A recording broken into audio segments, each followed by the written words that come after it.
Bismillahirrahmanirrahim. Assalamualaikum warahmatullahi wabarakatuh. Nah, ada gagasan menarik dari William James sehubungan dengan pengalaman keagamaan, yaitu orientasi beragama yang berbeda dari orang yang kondisi jiwanya berbeda. Ada orang yang orientasi beragamanya, kata William James, namanya healthy minded. Orang beragama dengan pikiran yang sehat. Istilahnya healthy minded. Ada juga orang beragama yang didasari oleh sick souls. Jiwa yang sakit, jiwa yang menderita. Nah, mari kita lihat bedanya apa. Ya, kita sebenarnya dalam hidup ini tidak sepenuhnya bisa ngontrol.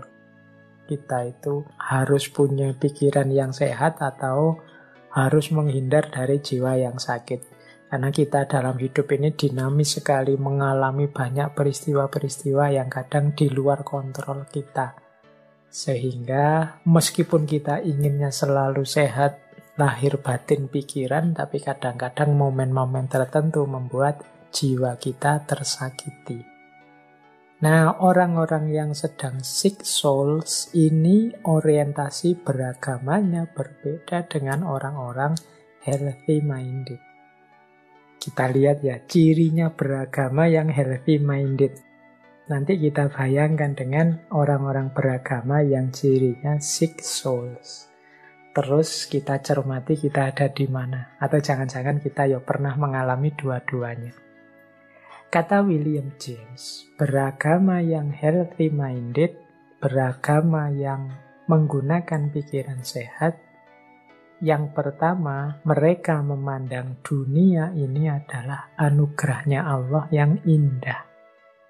Jadi dunia ini adalah fasilitas, nikmat, anugerah yang diberikan oleh Allah. Karena itu mereka lebih menikmati dunia. Orang healthy minded itu mestinya lebih mudah bersyukur. Nah, ciri kedua orang healthy minded itu biasanya mereka tidak butuh argumen-argumen, analisis-analisis mendalam. Mereka sudah menikmati kok dengan pemahaman-pemahaman dasar saja. Mereka tidak perlu lagi analisis-analisis jelimet, justifikasi akal, dukungan argumen ini, argumen itu. Tidak. Mereka sudah menikmati apapun yang diberikan oleh Tuhan. Dunia dan isinya termasuk yang mampu mereka jangkau. Jadi mereka ini tidak terlalu membutuhkan analisis-analisis pendalaman. Mereka lebih menikmati. Ini orang healthy minded. Yang ketiga, orang healthy minded ini lebih optimis, lebih gembira dalam hidupnya. Ya, cirinya dulu pernah kita ngaji tentang akhlak gitu ya. Orang yang husnul khuluq, cirinya antara lain bisa menikmati agama, mereka ini selalu bersyukur, selalu gembira. Dan itu tampak di wajahnya selalu tersenyum. Jadi akhlak dasar itu kelihatan dari wajah yang selalu tersenyum. Oh, enggak gampang loh wajah selalu tersenyum itu. Kita itu apalagi sekarang era medsos. Kita mungkin sudah mulai jarang tersenyum. Ya mungkin yang tersenyum dan tertawa itu hanya WA kita, hanya Instagram kita, hanya emotikon-emotikon yang kita sisipkan dalam chatting-chatting kita, tapi kitanya sendiri jarang tersenyum. Kitanya sendiri mungkin banyak mengeluh, kitanya sendiri banyak marah, banyak terdistraksi oleh hal-hal tidak penting kiri kanan kita. Kita lupa untuk menikmati hidup, bersyukur. Nah, orang-orang healthy minded ini orang-orang yang senantiasa bersyukur. Yang keempat, orang healthy minded ini biasanya ekstrovert. Dia lebih terbuka dan tidak baper. Ini dari saya ya, istilahnya tidak baper itu. Tidak emosional, tidak sensi. Jadi pikirannya cerah. Kalau ada orang yang tidak cocok dengan dirinya, ya dimaklumi saja. Mungkin itu memang ketetapannya Allah, manusia itu beda-beda. Jadi dia tidak baper. Jadi kalau ada orang misalnya ngomong sesuatu yang menyinggung harga dirinya, dia tidak marah keluar, mungkin malah introspeksi ke dalam, jangan-jangan aku yang keliru, atau jangan-jangan dia salah ucap. Mungkin dia tujuannya tidak itu kok, dia mungkin punya tujuan yang baik, hanya saja tadi kepleset sedikit. Ini jadi tidak sensi, tidak baper. Dia akan gembira dan mengembirakan yang lain. Ya pastinya orang seperti ini lebih husnudzon, lebih prasangka-prasangka baik pada apapun, pada siapapun. Karena dia tahu Allah sudah memberikan banyak hal indah dalam hidup kita. Yang ngapain sih kita cari yang rumit, yang sulit, yang jelimet? Mari kita nikmati dengan tidak baper. Nah, terus terbuka dan tidak kaku. Jadi dia tahu hidup ini beragam, situasinya berubah-ubah. Nah, terus orang healthy minded ini dalam beragama lebih melihat hidup ini sebagai rahmat. Bukan sebagai ujian, sumbernya dosa, sumbernya kecelakaan. Kan ada. Nanti kalau di kelompok Six Souls banyak melihat dunia ini sebagai sesuatu bencana. Dunia ini sebagai ujian. Dunia ini isinya adalah godaan-godaan negatif melihat dunia. Nah, orang-orang healthy minded ini lebih positif. Mereka melihat dunia sebagai ladang cinta dan kasih sayang, bukan ladang dosa dan kemurkaan. Nah, kemudian orang-orang healthy minded ini tidak merekomendasi hidup yang anti dunia atau menjauh dari dunia. Mereka bisa menikmati dunia sekaligus dekat dengan Tuhan. Jadi tidak masalah untuk dekat dengan Allah itu, tidak harus diberi syarat menjauh dari dunia. Bahkan dunia bisa kita kendarai, bisa kita manfaatkan untuk jadi jembatan kita semakin dekat dengan Allah.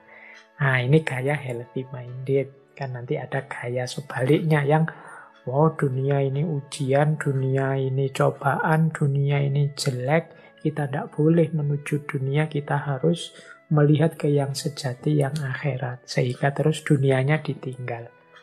Nah, orang healthy minded tidak begitu cara beragamanya. Dan terakhir cirinya orang healthy minded itu dia berkembang secara gradual. Dia tahu bahwa dia manusia yang tidak sempurna, yang banyak kurangnya, banyak khilafnya. Tapi dia siap memperbaiki diri setahap demi setahap, selangkah demi selangkah. Inilah cirinya orang yang healthy minded. Jadi ya memang kelihatan lebih cerah hidup ini kalau kita beragama dengan healthy minded atau dengan pikiran yang sehat.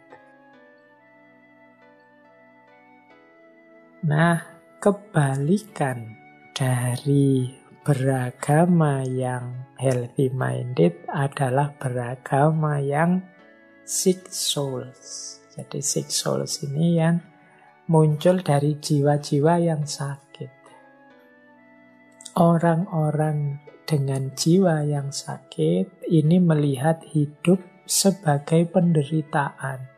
Mungkin dia pernah ngalami musibah, mungkin dia pernah ngalami konflik, atau mungkin dia punya trauma-trauma tertentu. Sehingga menurut dia, selain agama, selain Tuhan, semuanya tidak penting. Semuanya adalah penderitaan. Hidup ini adalah penderitaan. Maka kita harus mendaki jalan spiritual. Nah, jadi agama menjadi mungkin ya dalam tanda petik pelarian mereka dari berbagai musibah, penderitaan, khususnya penderitaan batin yang mereka alami. Ya penderitaan batin itu mungkin konflik, rasa bersalah, rasa jauh dari Tuhan, mendapat musibah, tertimpa kejahatan tertentu. Itu kan orang banyak sekali mengalami peristiwa-peristiwa traumatik mengejutkan jiwanya. Nah ini orang-orang sick souls.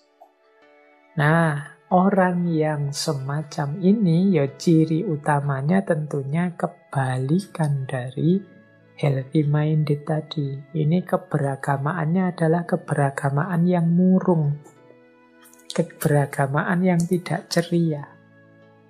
Cirinya paling tidak 4. Yang pertama pesimis. Tidak optimis. Mereka ini mungkin punya pandangan dunia ini memang penjara bagi kita. Biarlah di dunia ini penderitaan. Tidak ada kebahagiaan di dunia ini.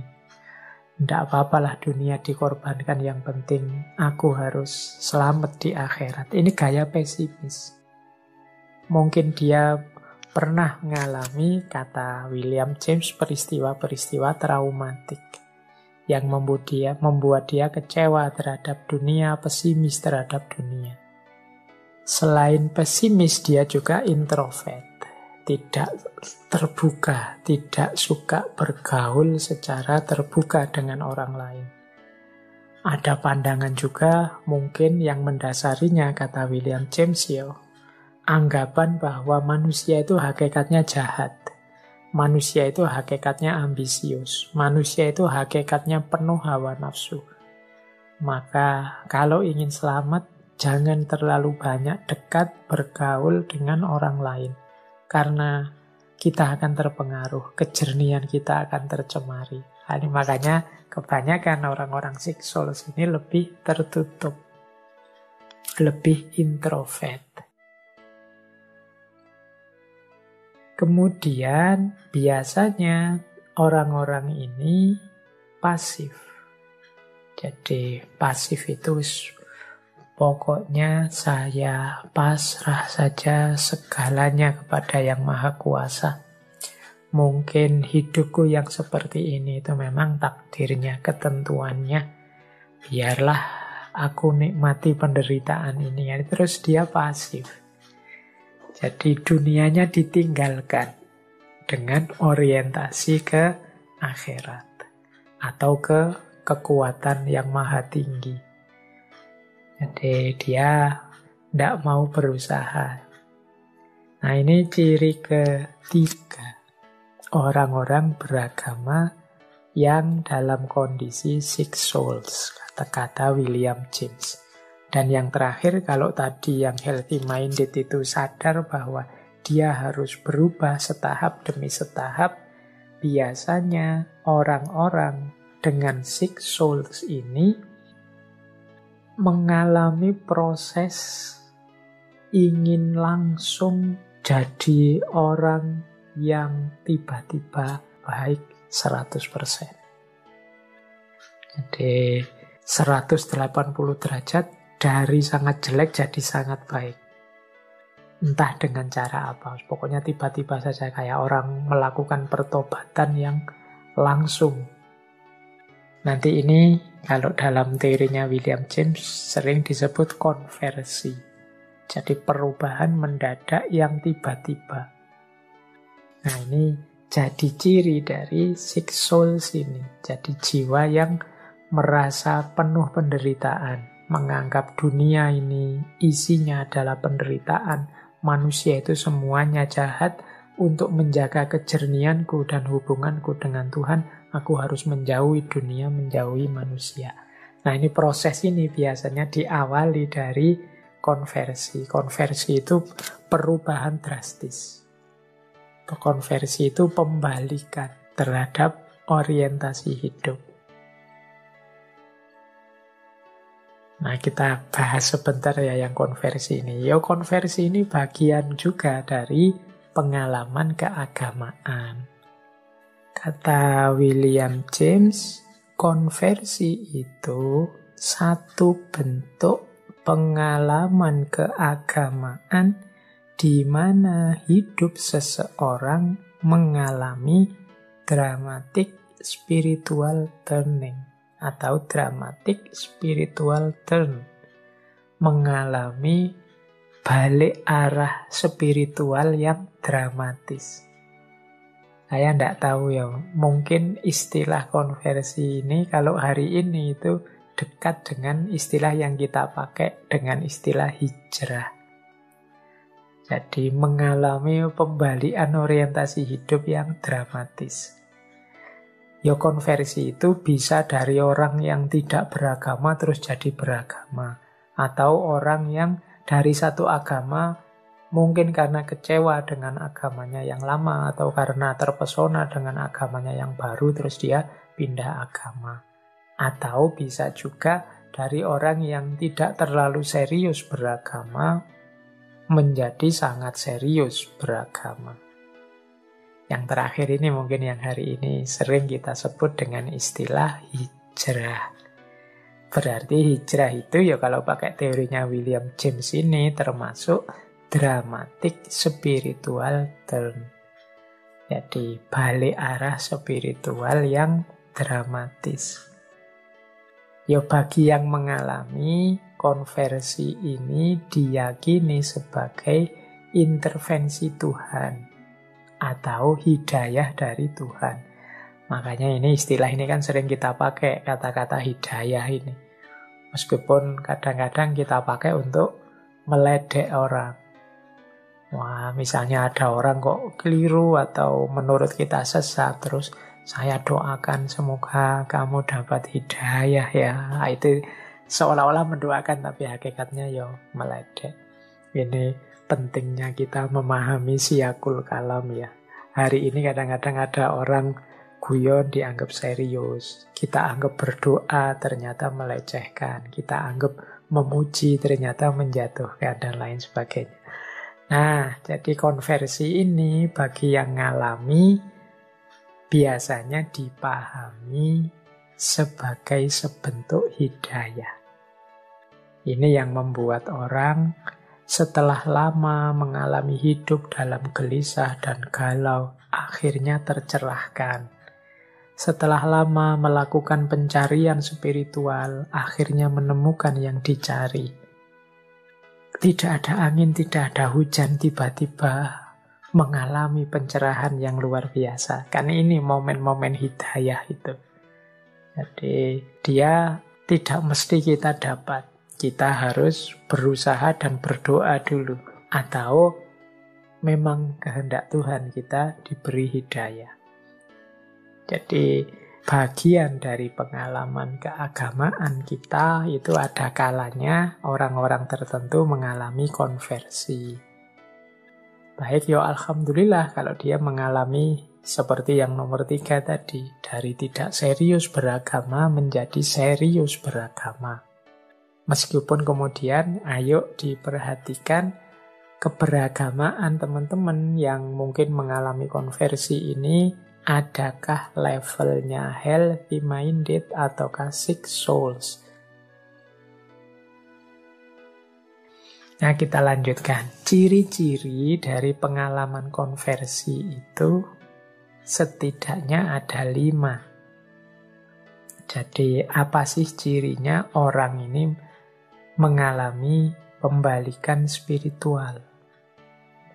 Yang pertama biasanya orang-orang ini loss of worry. Tidak lagi takut pada banyak hal. Jadi dia tidak takut apa-apa lagi. Yang penting semangat keagamaannya tinggi. Yang saya takuti hanya Allah sajalah. Biasanya begitu kan teman-teman yang hijrah itu. Loss of worry. Kehilangan teman tidak apa-apa. Kehilangan dunia tidak apa-apa. Kehilangan pekerjaan tidak apa-apa. Yang penting Allah. Nah, ini ada ciri ini dari yang sedang mengalami konversi. Ciri yang kedua, perceiving truth not known before. Merasa tercerahkan, mendapat pengetahuan yang sebelumnya tidak tahu. Orang yang mengalami konversi itu biasanya merasa seperti orang baru bangun tidur. Iya, kemana saja ya aku selama ini? Kok nggak ngerti aku? Aku beragama sejak kecil loh. Kok baru sekarang? Rasanya aku sadar tanggung jawab untuk beragama ini. Nah, ini kita menyebutnya orang yang tercerahkan. Perceiving truth not known before. Jadi merasa menemukan kebenaran yang sebelumnya belum diketahui. Padahal mungkin sebenarnya ya sudah tahu saja, tapi dia belum sadar. Saat inilah kesadaran itu muncul. Kemudian biasanya merasa mampu untuk tidak hanya dirinya yang berubah, tapi dia merasa bertanggung jawab untuk melakukan perubahan. Dunia akan berubah dan aku harus jadi termasuk yang menyebarkan perubahan ini. Nah, biasanya orang yang konversi itu kemudian suka kalau ada orang lain juga mengalami seperti dirinya. Biasanya dia akan cerita-cerita, kemudian menyebarkan pengalamannya biar orang lain tertarik, kemudian memasuki ranah spiritual sebagaimana yang dia jalani. Karena dia ingin mengubah dunia sebagaimana ideal-ideal yang sekarang dia pahami. Yang keempat, ada ecstasy of happiness. Orang ini biasanya merasa sangat gembira, bersyukur sedalam-dalamnya. Nah, ini namanya ecstasy of happiness. Saya bahagia sekali. Alhamdulillah, anugerah Allah yang luar biasa ini. Saya tercerahkan sekarang. Nah, ini ecstasy of happiness. Kemudian yang kelima, saintliness. Saintliness ini merasa dirinya seperti orang-orang suci. Merasa dirinya tersucikan sekarang. Termasuk konversi kan orang-orang yang melakukan pertobatan, membersihkan diri. Nah, ketika sudah melakukan konversi, ya dia merasa aku tercerahkan dan saatnya sekarang berjuang. Saatnya sekarang menyebarkan ketercerahanku ini kepada yang lain. Ini ada sense of saintliness, merasa tersucikan sekarang. Ya, saintliness ini bagian dari pengalaman keagamaan juga sebenarnya. Dalam varieties nanti ada penjelasan panjang lebarnya. Jadi teman-teman, itu kurang lebih isi dari orientasi beragama orang yang pikirannya sehat dan orang yang jiwanya sakit. Healthy minded dan sick souls. Yang orang-orang sick souls ini biasanya mengalami namanya konversi, pembalikan spiritual.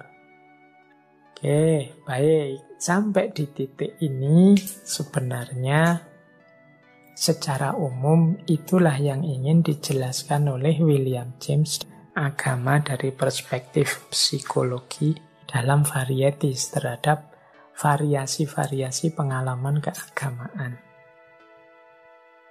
Baik, teman-teman, semoga sedikit-sedikit materi malam hari ini bisa menambah wawasan, meningkatkan kualitas hidup, dan kapasitas kita untuk memberi manfaat dan mewujudkan maslahat dalam hidup ini. Baik, kurang lebihnya mohon maaf. Saya akhiri. Wallahul muwafiq. Wallahu a'lam bishawab.